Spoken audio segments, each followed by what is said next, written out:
एक ब्राह्मण जिसने बदला भारत का भाग्य। आचार्य विष्णुगुप्त की कहानी। बहुत समय पहले तक्षशिला नाम की नगरी में एक बालक जन्मा। नाम था विष्णुगुप्त। बचपन से ही तेजस्वी, बुद्धिमान और निडर। कहते हैं उसकी आंखों में सिर्फ एक सपना था, एक ऐसा भारत जो किसी के अधीन न हो। समय बीता, विष्णुगुप्त बड़े हुए और बन गए महान शिक्षक, आचार्य चाणक्य।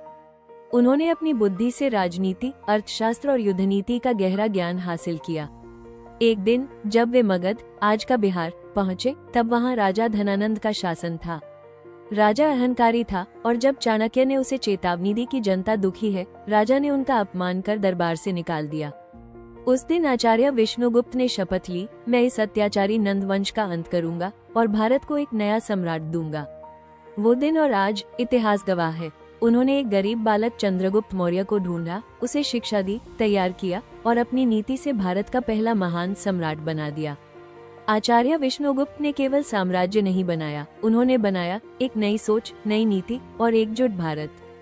उनकी लिखी किताब अर्थशास्त्र आज भी दुनिया की पहली अर्थव्यवस्था और प्रशासन की किताब मानी जाती है। और उनकी चाणक्य नीति जीवन की कठिनाइयों में मार्गदर्शन देने वाली अमर शिक्षा है। उन्होंने सिखाया, जो खुद पर नियंत्रण रखता है वही संसार को जीत सकता है। जब डर लगे तभी वो काम करना चाहिए।